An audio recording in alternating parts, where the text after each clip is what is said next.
Okay. Last week we looked at an overview of security operations analysts, and I explained how um, this training is not a complete training to effectively guarantee that at the end of it you would be that top-notch professional. No, this is a training that the community is doing to give you an overview of what the security operations analyst can do using the Microsoft solution. It's also a way to um, tally with the vision of the community, which is to show women um, the opportunities in STEM. So if you're already in an organization that uses the Microsoft solution, you can begin to see the extra or additional value that the solution brings. If you're fresh into the security career, you can see how you can build a career in Microsoft security, being a security operations analyst. Having said that, last week we looked at the Microsoft Defender family and the different Microsoft Defender family entities and how they tie and how the different signals that they bring into the Defender dashboard, security.microsoft dashboard helps you as an analyst to gain visibility into what's happening in your organization. We went ahead to understand that there are five key entities: the endpoint, the email, the identity, apps, and secrets that Microsoft has called these entities are very key when it comes to what you should protect. And the reason for categorizing it this way was so that it can help you, as a security person, begin to understand when you're doing things like developing your security, your zero trust framework. You can understand that if you match them across these key entities, you'll be able to, you know, pre- provide a defense, that ensures that your environment is secure.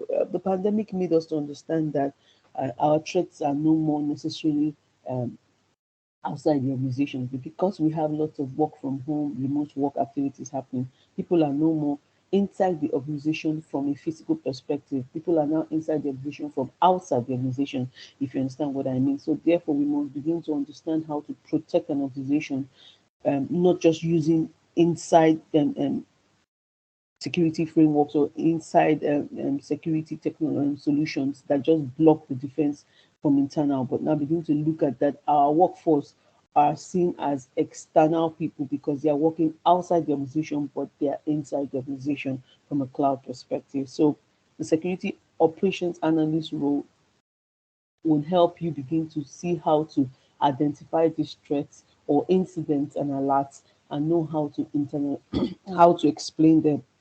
And we looked at how Microsoft Defender would plug into these five entities to be able to take signals and send to the security.microsoft dashboard. We went ahead to look at the security.microsoft dashboard and we saw how incidents and threats are detected, how vulnerability management is detected. We saw how the posture of an organization is being displayed on the dashboard that can give some insight. We saw how, as an operational analyst, you have the ability to be able to do certain things like isolate that network, gain insight, visibility into what has happened. Saw how the different defender for endpoint capabilities were able to detect the activities that were happening. But this was in an overview level. So today we'll be going deep dive and we'll be looking at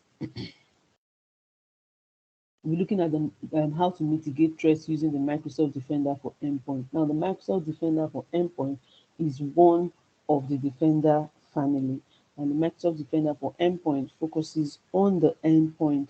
Remember, like we mentioned last week, one of Microsoft has categorized, an environment threat landscape using five entities. So the defender for endpoint would be focusing on the endpoints, and your endpoints could be, your network devices, your IoT devices, your laptops and mobile devices, your client servers. All of these fall under endpoints. We'll take our time to look at how to protect, against threats with Microsoft Defender for Endpoint. We'll look at how to deploy the Microsoft Defender for Endpoint, both as an individual, as a small organization, as a large organization. We'll look at how to implement the different Windows security enhancement configurations. It's just not, it goes beyond just having Microsoft Defender for Endpoint. How you configure and tweak would enable the detections to work the way you want them to work. We will perform certain device investigations on the system. We will look at actions that can be taken on a device. We looked at some of this last week, but we'll just go extra mile. We'll perform certain evidence and entity investigations. We'll configure and manage automation. We'll configure for alerts and detections. And then we'll also look at the threat and vulnerability management. I hope I'm very audible. Now, let's protect against threats with Microsoft Defender for Endpoint. Let's look at the capabilities of Defender for Endpoint. How would you hunt threats within your network, and how the Defender for Endpoint can help you mitigate risk in your environment. There are different ways by which Defender for Endpoint can be um, deployed in an environment. Now, depending on how your environment is, um, depending on how your environment is, you can decide to um, deploy Defender for Endpoint using different methods. Um, so we have the in-tune management, the endpoint management in tune, which is called Microsoft Endpoint Manager. You can use that to onboard devices straight into the Defender. You can use your System Center Configuration Manager. You can use group policy, and you can use manual scripts to onboard devices.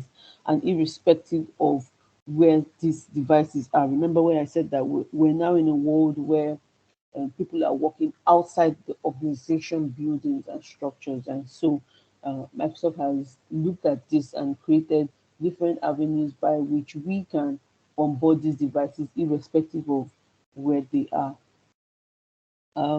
And the Microsoft Defender for Endpoint is a cloud service, so it feeds into the Microsoft Azure Active Directory identity system, because you want to be able to identify an endpoint in some form of way.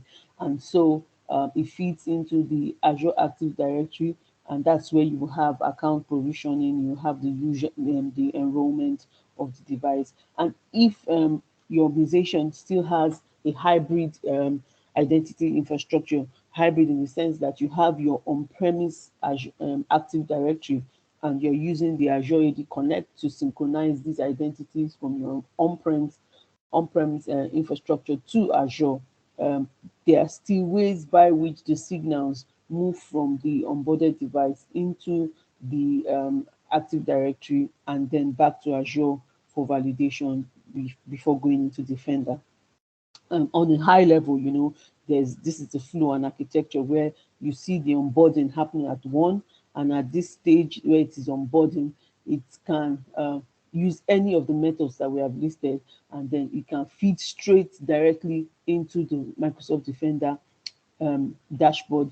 And when you have this kind of scenario, it's probably when you're using Intune, when you're using Intune, and it can feed directly into the Defender for Endpoint. And then it can also send signals to the Azure AD Connect, and then it goes to your on-prem Active Directory and can synchronize back through the Azure AD and then go back to Defender. And that's where you have the signals. The Defender for Endpoint has these capabilities: threat and vulnerability management. So if you're an organization that will always worry about how to meet your standard around vulnerability management, the good thing about Microsoft Defender for Endpoint is that the sensor that already exists on this endpoint automatically helps you to begin to do your TVM management on this endpoint. We'll be seeing how it does that.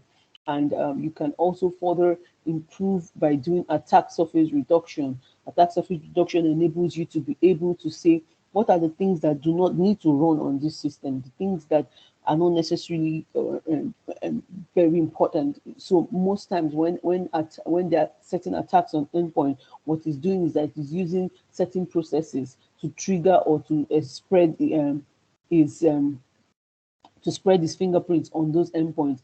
So you can use attack surface reduction policies that reduce the capability of what a system can do. It just allows only certain things that system needs to function, and then locks down every other thing. We also have the endpoint detection and response. These are based on baselines and configuration. Once it sees anything outside the default baseline behavior of an endpoint, it will trigger. And then you have the automated investigation remediation capabilities. These are key capabilities that already exist in the Microsoft Defender for Endpoint. So when a threat is detected, what you will see is that an alert will automatically be created in the system, and that's where the security operator analyst comes into play. You want to be able to gain visibility into what is happening on the endpoints in your organization. And so when Defender for Endpoint has been properly configured in an organization, either by using either by using um, um, when it has been properly configured in an organization, either by using the onboarding method or any of the onboarding methods, what you find out is that the Defender for Endpoint begin to get these signals. And so a security analyst can start investigation and gain visibility into this environment. Now, these alerts, when they are created, right, depending on Microsoft Defender for Endpoint has the ability to aggregate these alerts. So sometimes it can be overwhelming when certain things are triggered, an activity is happening and you keep getting lots of trigger.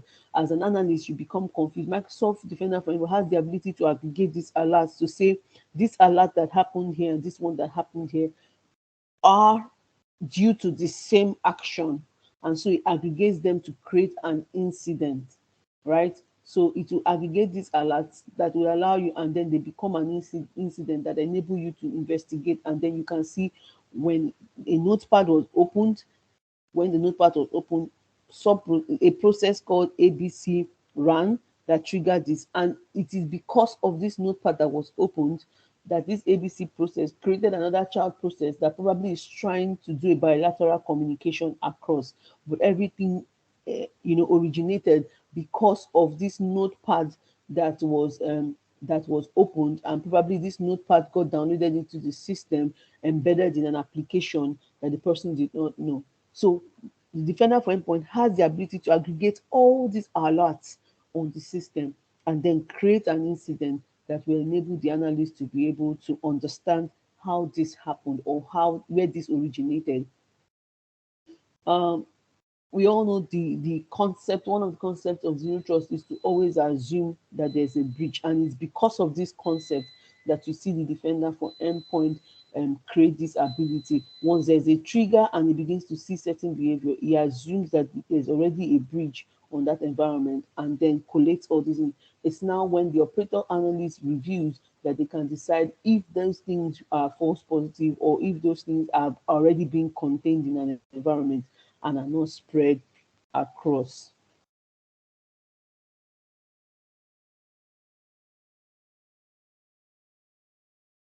So you want to defend, you want to deploy the Defender for Endpoint. You want to deploy the Defender for Endpoint environment, right? And how do we go about that?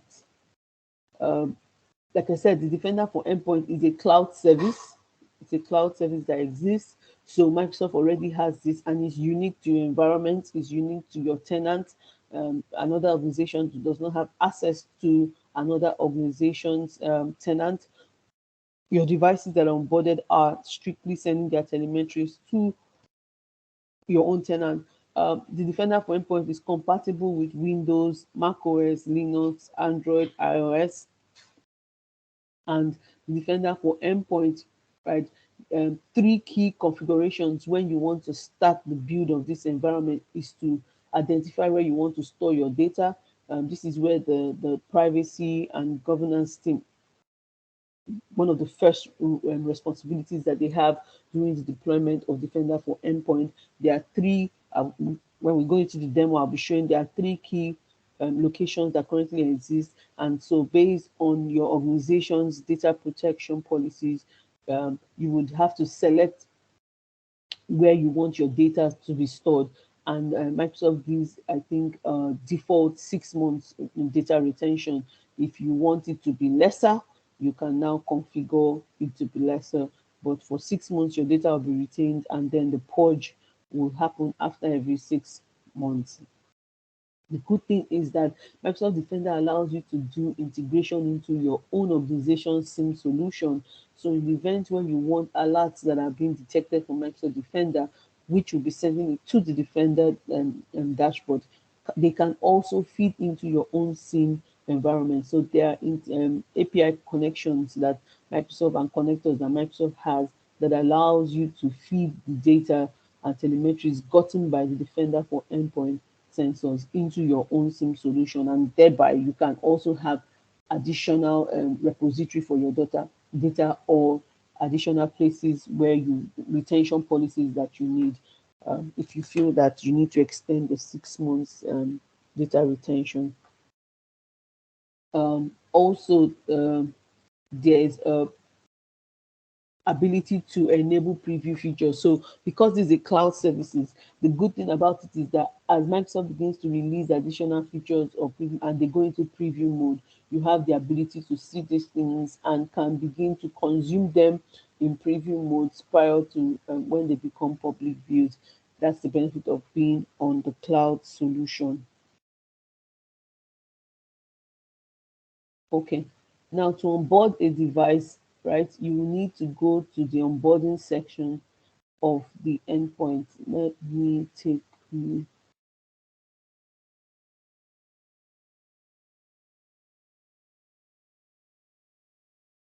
Okay.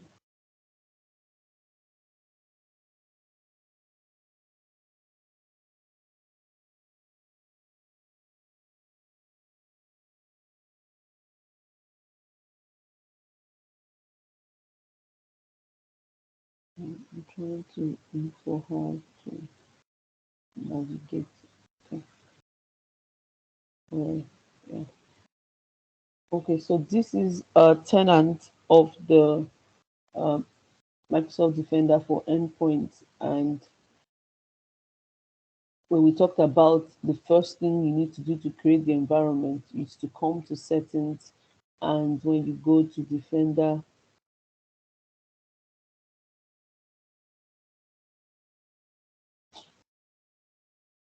this is where you will set your data storage, and then this is where you will configure your data storage. Okay, and also when you come to advanced features, you'll be able to enable setting of these functionalities depending on your requirement for your organization. Um, and this is where you turn on the preview mode, where you turn on device discovery. This is where you integrate the Defender with your Intune manager. Um,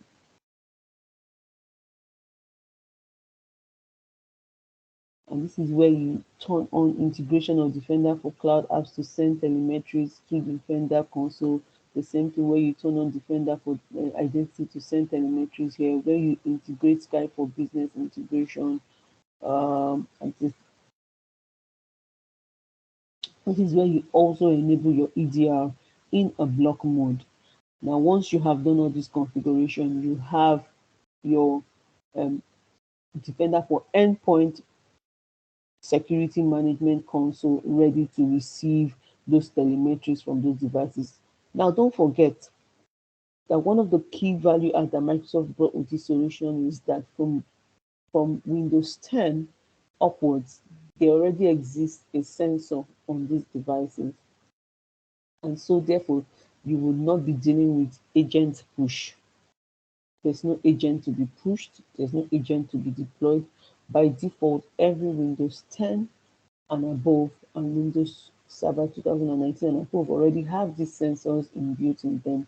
So these sensors are already identifying these activities, but because they are not onboarded into anywhere, they do not know where to send their telemetries.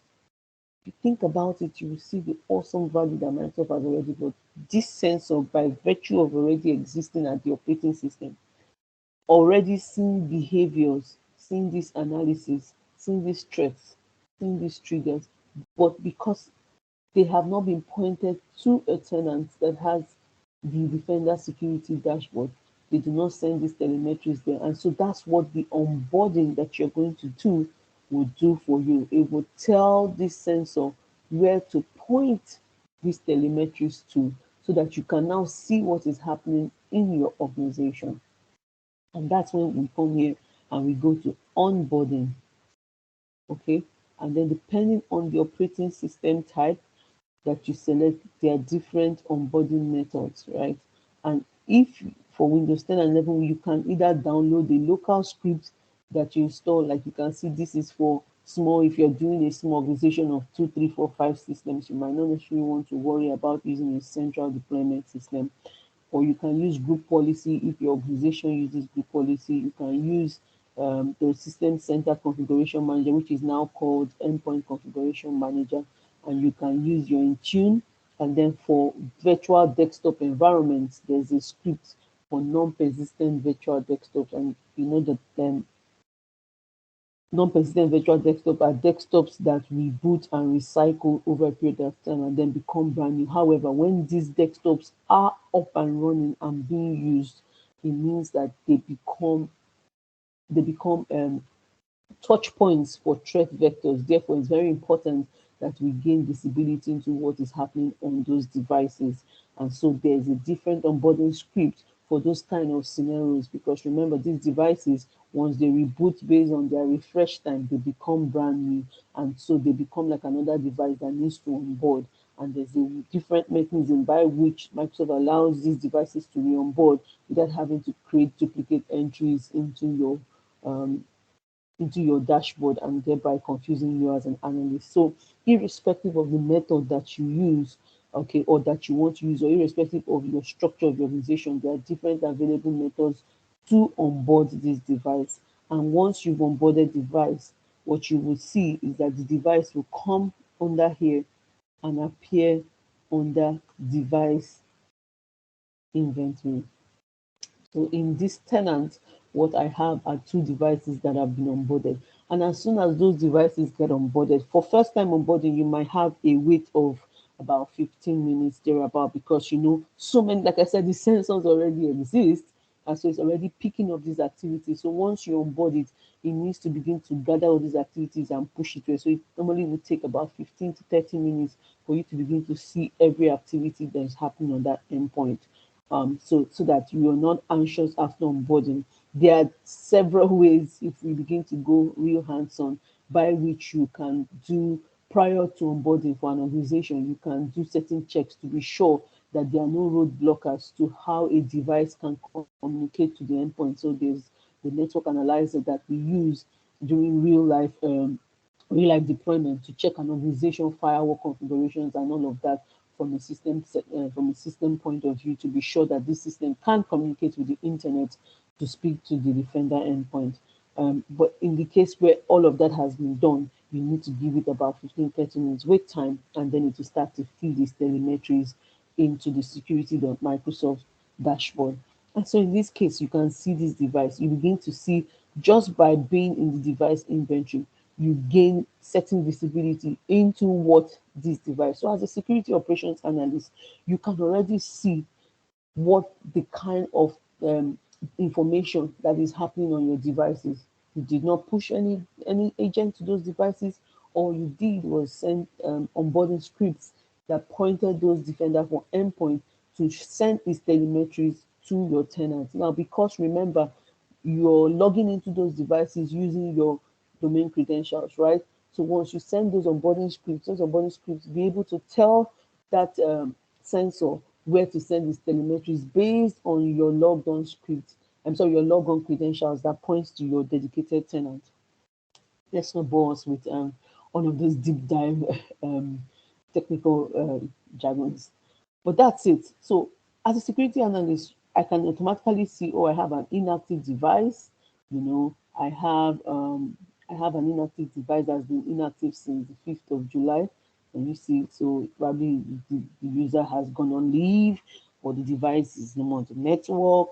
Um, if a device has not communicated, I think for 30 minutes, but not too sure, I'll have to validate that. I think Microsoft will take it out of it becomes inactive, and I think it goes out of the dashboard. But I'll validate that, not to send the wrong message. But there's a way Microsoft takes out. You can't just actively click and delete a device, and that's the good thing. You can't just click and delete a device from the dashboard. The sensor, the inability of the sensor to communicate to Microsoft over a period of time, Microsoft would use it to do the removal or of that device, or send that device into an inactive state, I think so. Okay, so here we have one device that is active, and this device that is active, we can begin to see this device is joined to the Azure Active Directory. This device has a high risk level. It also has a high exposure level. It's running a Windows 10.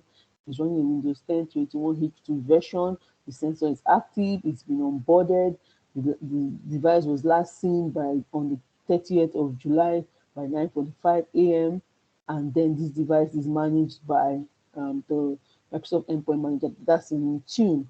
So as an analyst, imagine how much visibility just by onboarding this device I can see, and I can gain, or I can know for my organization by just looking at this device. Do we have any questions, please?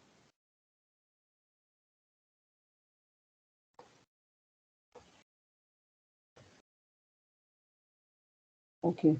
Another thing that you can do, so after you've onboarded your device, one of the things you want to do is you want to delegate roles. We call them RBAC, role-based access control. Um, the Defender for Endpoint allows you to create different support tiers or roles, based on how much visibility and access you want to give to people, how much you want people to be able to see and handle, and actions that you can take, right? So you can create custom rules, you can create specific rules as to what people can do. That's the good thing with the Defender for Endpoint. You can create roles that will allow people, oh, your job is when you see, either create a report, or when you see, take certain actions, or when you see your job is just only in threat and vulnerability management. The Defender for Endpoint allows you to manage those different roles. So from a role-based access control, what are things you can do? You can create a security operation function that all they do is just view data, right? They can view the whole security information dashboard just to see what is happening there. Like I told you, at the device inventory, that's already enough information. So your job can probably be just to view, and view could be people in governance, people in compliance, people in junior analyst role. But the thing is, the Defender for Endpoint allows you to create this role-based access control. You can create access control for people who also just want to view the threat and vulnerability management dashboard too. You know, especially for, like I say, like I said before, people in control, people in governance, compliance. They want to see what's happening in the environment. They want to gain visibility. They're not necessarily going to be interested in remediating, but they want to have an understanding of what is threat, what our threat posture is like. And because you have started onboarding devices, they can gain this visibility into from one dashboard. You can create rules that are responsible for active remediation actions. So people that are strictly responsible to start remediating things that they've seen, and you could separate it. People who are just remediating for threat vulnerability management could be different from people who are remediating from security operations. You can segregate those roles. You can put people interest. You can create roles for people in people responsible for alert investigation, people who are just to manage the portal settings. Maybe, oh, we need to turn on this feature, we need to allow these settings, that's their role. We need to create live response, depending on whatever your organization structure is. The Microsoft Defender for Endpoint allows you to create and manage roles based on your organization requirement.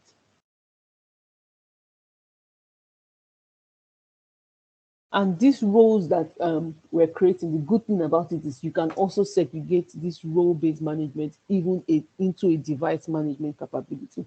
So for instance, you might say in your organization that we do not want everybody in the security operation room to see this, gain visibility into executive devices, right? You can create device groups, okay, and use them to match to the role-based security roles as to what they will do. You can limit access to alerts and things based on device group. You can say that these are people in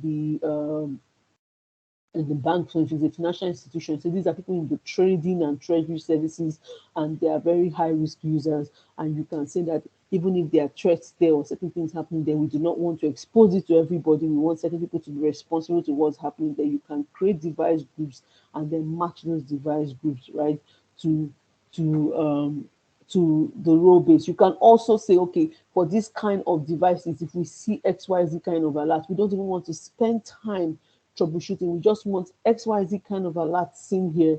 Isolate the devices, block the devices, take the devices off the network, do this to the devices. Those kind of things, role-based functionality can also happen in the Defender for Endpoint. You can create device groups based on these use cases.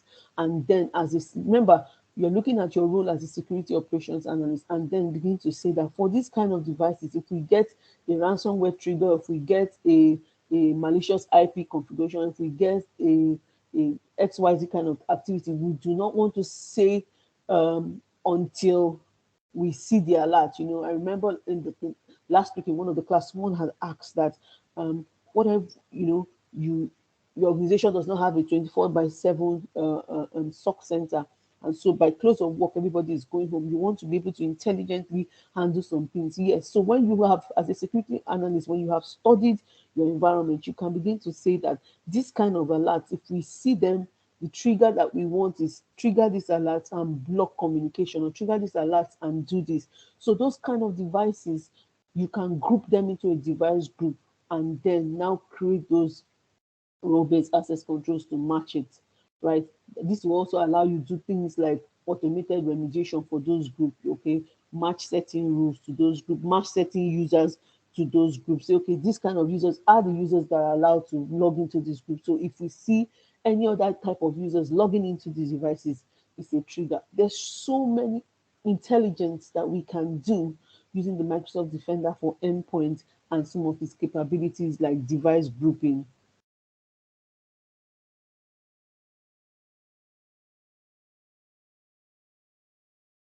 Okay, so remember that we had explained at the beginning that the Defender for Endpoint, okay, one of the capabilities that it brings is attack surface reduction. Okay, an attack surface reduction is what you want to do with that is to say that I want to reduce the ability for an attack to happen on this endpoint. I want to look at what are the different ways an attack can happen to this endpoint and reduce the capabilities of an attack happening on the endpoint. The truth is, like we say, you are never safe as long as you have access to the internet. A device is only safe when it's never used. As long as you plug the device and power it on, that device already is unsafe. So what you want to do in an organization is to reduce the attack, surface. You want to reduce how much can happen on this device in the event of an attack. And so Microsoft Defender for Endpoint allows you create attack surface reduction rules, and you can enable them on these devices, configure them on these devices. Um, as you go deep dive into this, there are different, more enhanced ways you can be very intelligent in your configuration. But do these capabilities exist? Yes. So the attack surface reduction rules we'll see will help us look at how to do application control, exploit protection, device control, control folder access, web protection, network protection, and device isolation.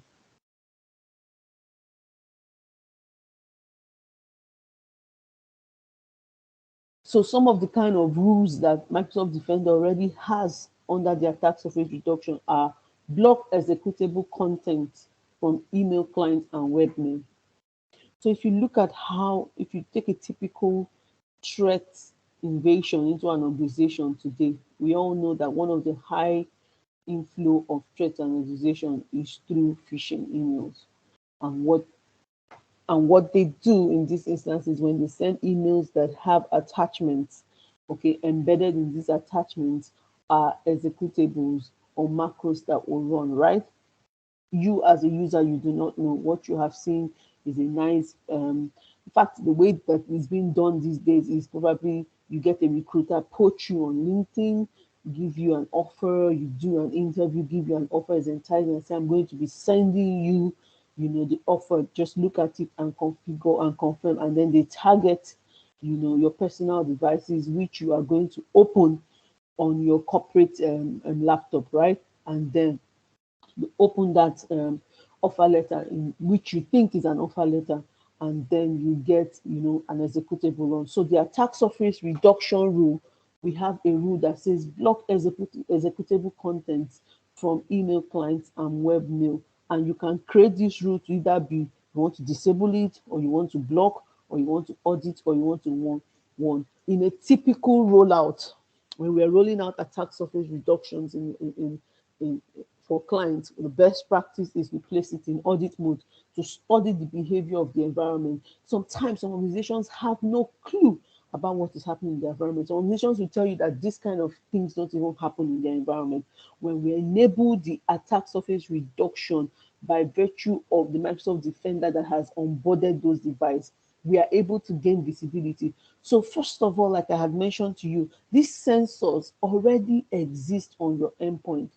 Once you onboard them, the sensors now begin to tell you, give you inside view of of the things that are happening on your endpoints. And so when you create an attack surface reduction rule, it goes back to this endpoint to say, I want you to gather this kind of activity that is happening on this device, and then tell me. So if the rule is in audit mode, when we have said block executable content from email and clients, and we set the rule option to audit, it will not block, but what it will do is that action that you wanted to take to block, it will put it in an audit mode, but it will feed it into the dashboard. And then that way you can gain visibility and see that, wow, we are having high executable content coming from email clients and web mail in our environment. And then you can begin to wonder, is it coming from our own email infrastructure, or is it coming because people are using their personal emails on their corporate devices? In some organizations, it's not wrong to open your personal email on your devices. What is there? But you want to be able to make intelligent decision as a security operator, right? So what you can do in those instances is that you now have visibility and you now have data to go back to sit down with your security architect and sit down with the all key stakeholders and say that, look at the level of executable contents that are coming in through email client. We need to set this policy to block. Of course, there are ways to create exceptions for applications, for devices. Now, don't forget that we had just talked about how you can group devices into device groups, right? So it's also possible to say, oh, this kind of people, their application will need to do this. We can take those people and create them into a bucket of device groups and say, only these devices can allow block, but every other person in the organization shouldn't be allowing executable content from email and clients.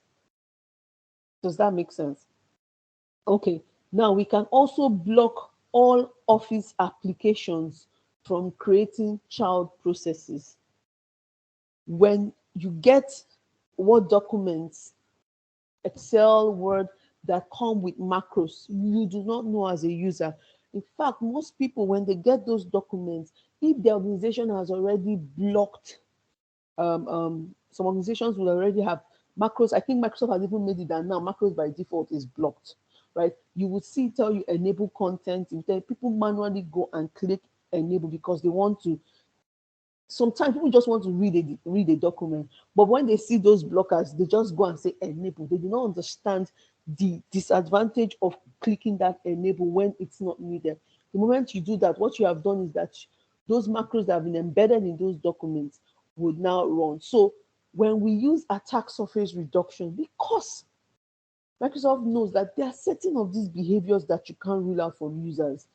When you enable the block Office applications from creating child projects, which is what will happen when a macros has been embedded in your document. Remember, it's supposed to be winword.exe that should run when I'm opening my Microsoft Word. That's what it is. What you will see is that embedded is abc.exe, blah, blah, blah, blah, blah, that is supposed to run and now create that backdoor and send, a command control signal out. What the defender for endpoint attack surface reduction rule does, it will see that there are child processes that are trying to run from this Office application, and it will audit it or block it or warn you. Another value add here is also from Office application creating executable content, injecting code into other processes, block execution of potential authenticated risks, use advanced protection against ransomware. So you will agree with me that you can see the sample rules that we have in ASR. These are typical behaviors when threat vectors come into your endpoints that they want to do. So the intelligence that Microsoft has brought with Microsoft Defender for Endpoints, that it has taken based on intelligence to see that when your system gets compromised, these are the things that will typically happen on your system that are not visible into you. Now, the sensor has the ability to see these things, and you can now use attack surface reduction to reduce or prevent these things from happening. And like I said, in a real world implementation, we would go it in audit mode and learn the environment so that we have enough data to show the organization that these things are happening in the organization, and then we can switch the button to actual block. And then, like I mentioned to you again, there are different deployment methods depending on how your organization exists. But this rule and configuration exists to enhance the protection of your endpoints. So let me just take us back again. So like we mentioned, there are different ways you can do this. So if you come to this is in tune for this tenant, you come to endpoint security, you go to attack surface reduction, then you can create a policy, call this policy whatever you want, attack surface reduction, right? So this is where under attack surface reduction, you can create attack surface reduction rules, you can create exploit protection, you can create app and browser isolation, you can create device control, you can use the attack surface reduction rule to prevent USB, the use of USB. You can do web protection and application control. So here we have attack surface reduction rules.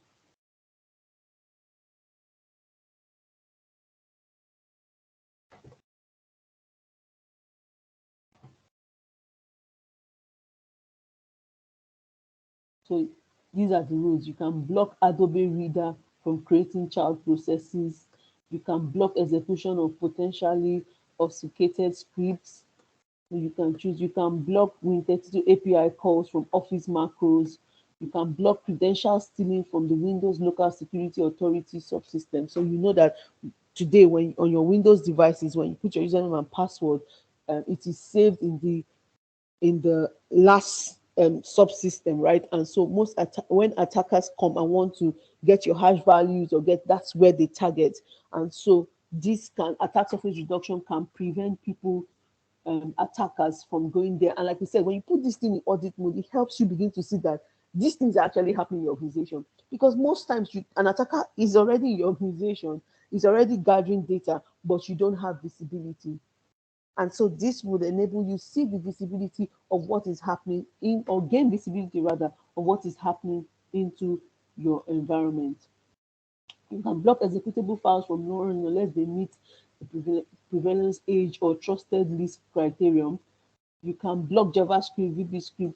If you understand malware and threat, if you understand malware invasion, you understand that these are ways that they invade your systems and begin to take over things on your system. You can block untrusted and unsigned processes from running from USB. If you have processes that are not signed running from USB, you can block them. You can block process creation from originating from PSX and MS exec WMI command. So if you have people in the system admin and developer team who say, but I need this for what I'm doing. I'm creating scripts and I need to run scripts and WMI commands. Fine. Remember, we have said you can create device groups, put those guys in that group, put those users there, and then create in the attack surface reduction. You can now exclude that device group for this policy. You don't necessarily have to exclude them from everything. You can exclude them from this policy. Okay. Block persistent through WMI event subscription. Block Office application from creating executable content. Block Office application from injecting codes into other processes. Use advanced protection against ransomware. Block executable content from email clients. Block abuse of exploited vulnerable SAN devices. Attacks of, so this is where you can create exclusions. You can enable control folder access. What's control folder access? How does ransomware work? If there's been a ransomware invasion into your organization, they go to particular folders, begin to encrypt them. So you can, in your system, there are certain folders that you would not want anybody to have high privilege to. There are certain organizations that file folders exist with certain, if this file folder is encrypted, the system becomes useless, the system data has become useless. You can create enabled control folder access. And once you enable this, you can protect certain of those folders. So control folder access protected folder, if you enable this, you will now point those folder parts. So I can say C blah blah this, and anybody who goes there, it will block, it would prevent. I can create control folder access for also application. You can see the power of the ASR rule. This is based on data that has been taken from analysis of how threat vectors, when they get into your endpoint, what they do. So the attack surface reduction is a very, very powerful policy when created in an environment that can help enhance the protection of your endpoints. And then you can say next. Where do we want to add it? Do we want to add a group? So if I have a group that I've already created,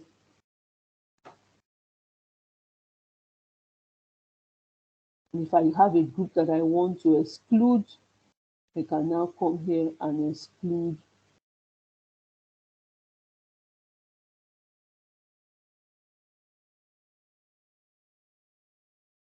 And that's it. We've created that attack surface reduction rule, and it will begin to send this to the devices that are in that group that we've created, and we have ensured that protection. And then if we come back to the dashboard of the defender, we will begin to see attack surface reduction.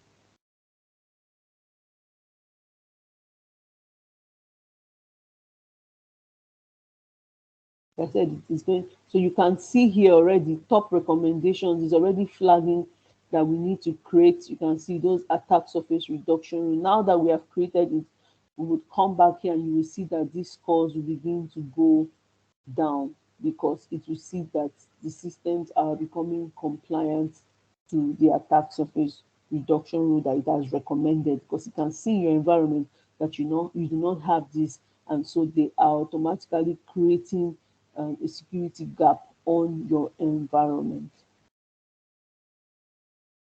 Okay. Any questions?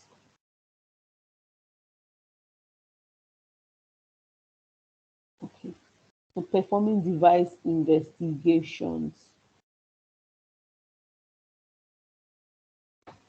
In the Defender for Endpoint, there's the device page like we saw in inventory will give you visibility, and from this device page you can gain, insights into what is happening on a device based on the data that has been collected from the Defender for Endpoint, and you can begin to do behavioral analysis on those devices.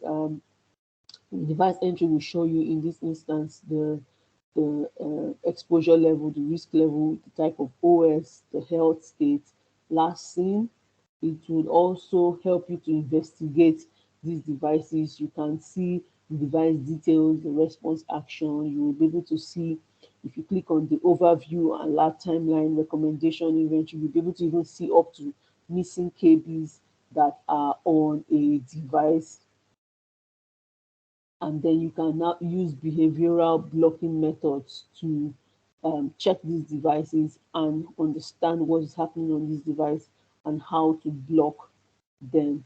Um,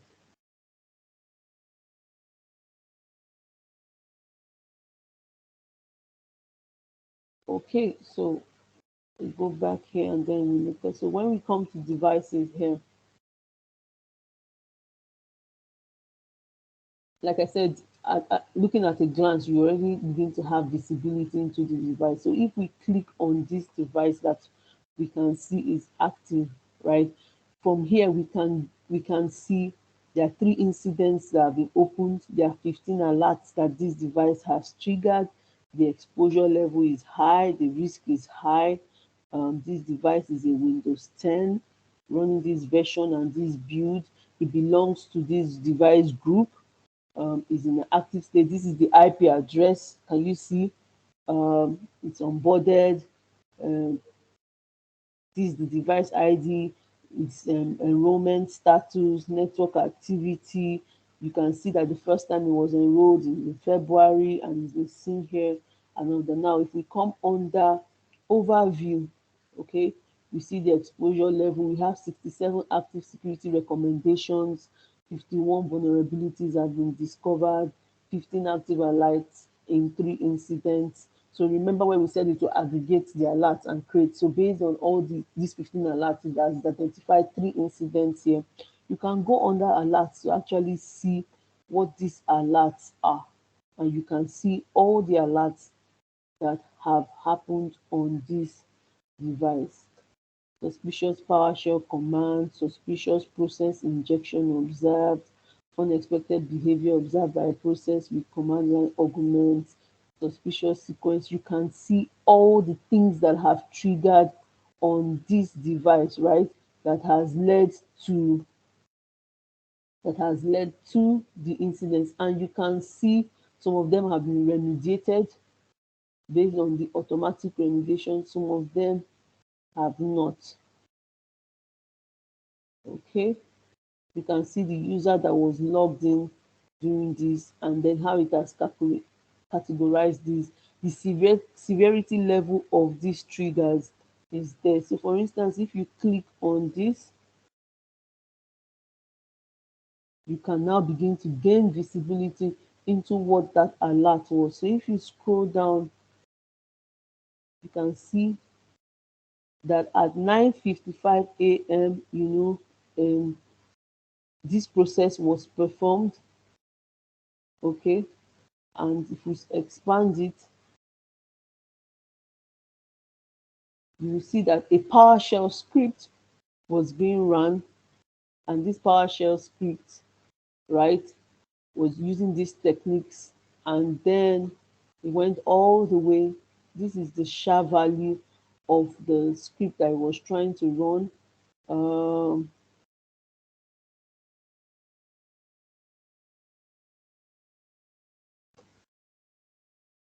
and then he moved again to say a process was now injected with the potential malicious code.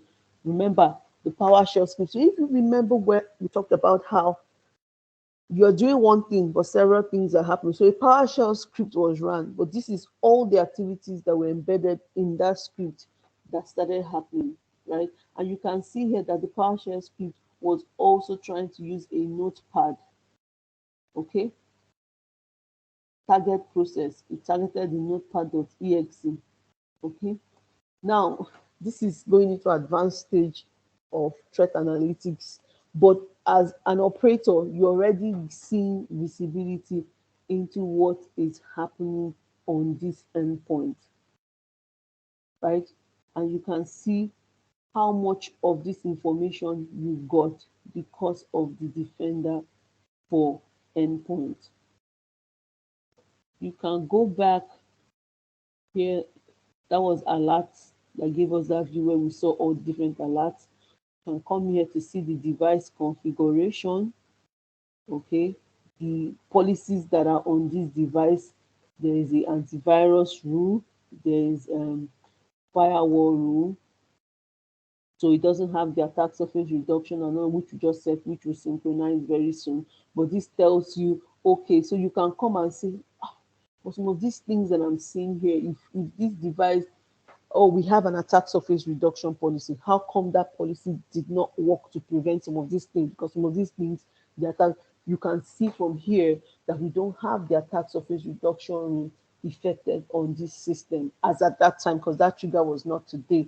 But as at that time it happened, we just created the attack surface reduction rule, right? So this is another way. And then if you come to security recommendation, you can see certain recommendations that have already been put for this environment, okay, based on all the things that have been detected.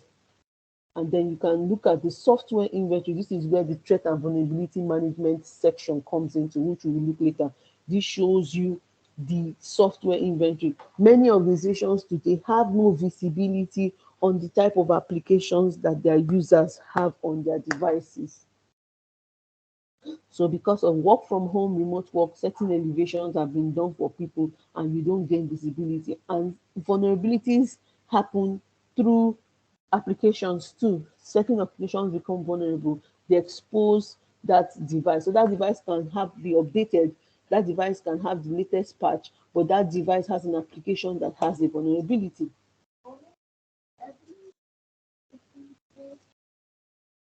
That device has that vulnerability. So, sorry, that has that application that has that vulnerability. So that becomes a, an opportunity for that device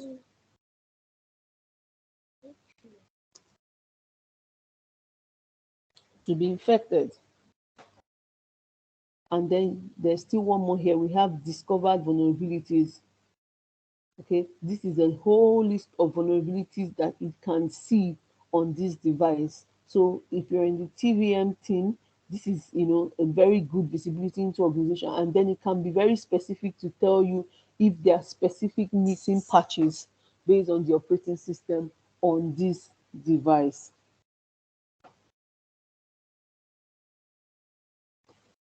Any questions so far?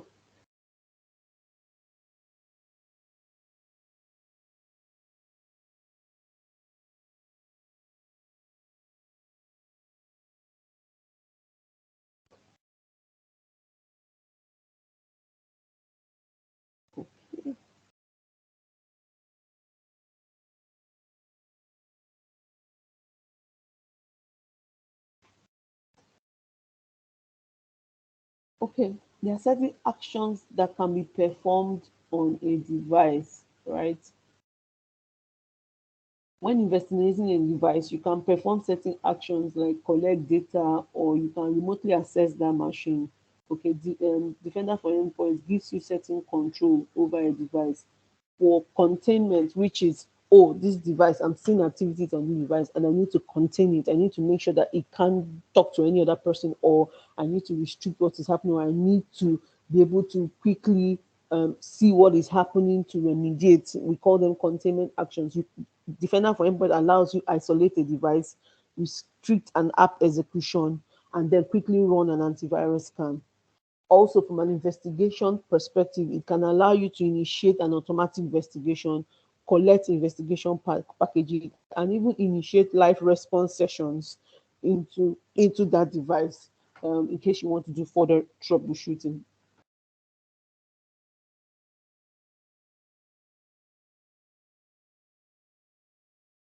So as part of your investigation or response process, you can collect investigation packages from a device. That the types of things you can collect: auto run, install programs, network connection, all of this, the kind of the system information, users and groups, services, SMB sections. You can collect all of these investigation packages, because of the defender for endpoint that is already on this device. You can use live response commands that can do connection, check registry, check processes.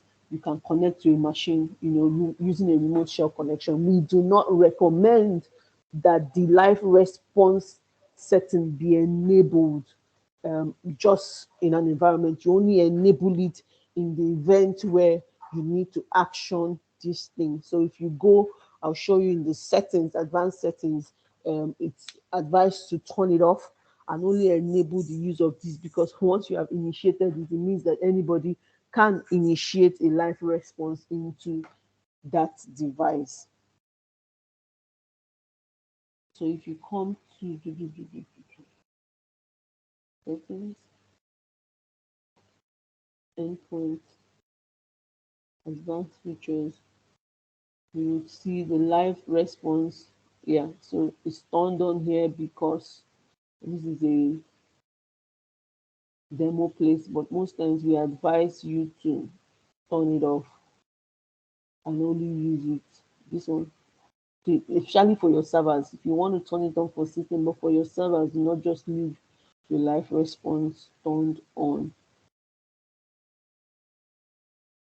Also with this one, so that people do not use unsigned PowerShell scripts, these are only very necessary where you need to do strict investigation on a system. Do not just turn this on. Okay. Um, okay. Let's go back to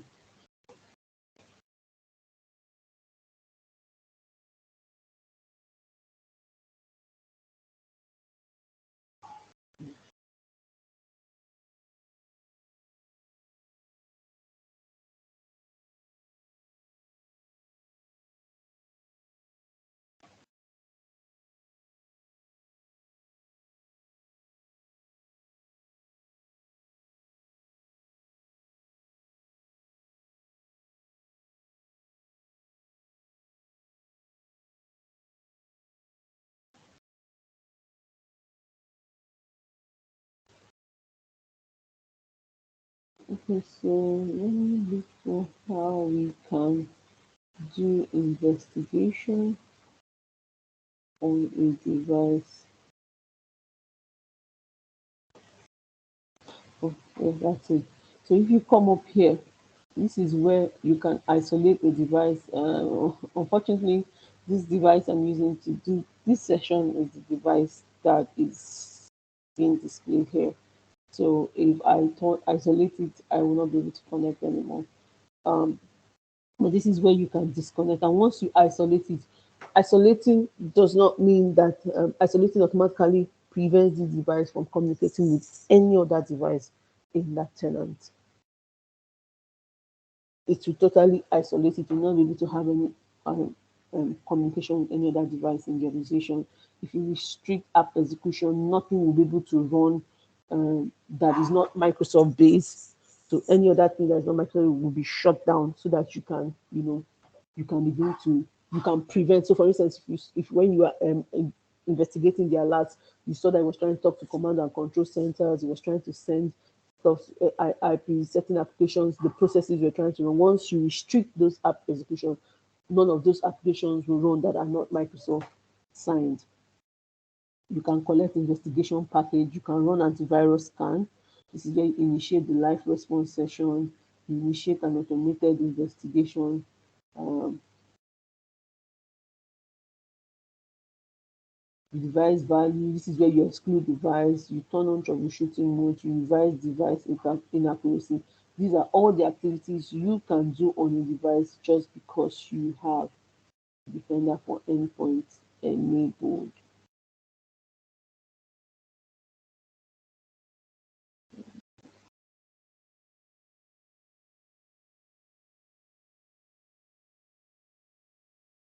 You can even submit certain samples to Microsoft for review in the event where you feel that this threat needs additional investigation.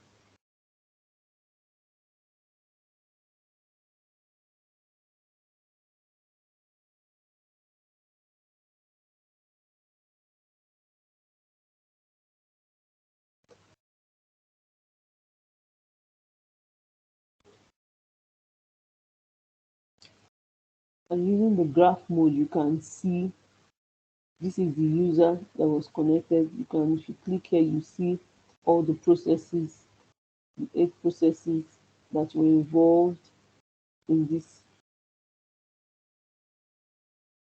You can see he was trying to use the SVC host to send a schedule. It all started with, look at it, a document called invoice.doc. So you see where I told you that where if you use attack surface reduction, this was a Word document ideally, but it had an extension to run, you know, a script embedded in it. So ideally, it's a Microsoft Word document that you think legitimately that you got, but embedded in it is a script, to run. So we can see where this Word document is on this user's device, and there's been an embedded schedule there. And as soon as the script ran, he activated SVC host to put a schedule, and then you can see it has now introduced the backdoor.exe. So you're a user just doing your typical job, but you don't know what you have introduced into your environment. So the defender for endpoint helps us to understand our users who, quote and unquote, sometimes are innocent, just doing their work. And like I said, a typical recruiter on the internet, which has is is a potential hacker that's targeting your organization, comes through you, lures you through an advert. You see that this is a potential job opportunity, you innocently, accepted, went through, and then an offer is made to you. And they are all working with the assumption that you will open that email on your company laptop. And if your company laptop does not have certain securities in place to detect this kind of behavior, you would have compromised your organization. And then the backdoor will be introduced. And once the backdoor is introduced, you begin to see it try to talk to certain IPs.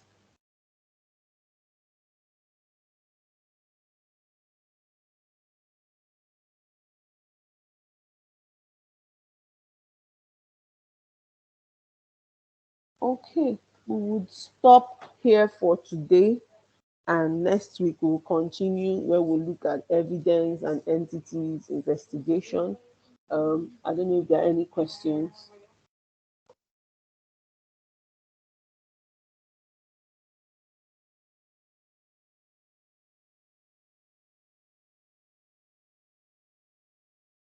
If we don't have any questions, we'll be calling it a day.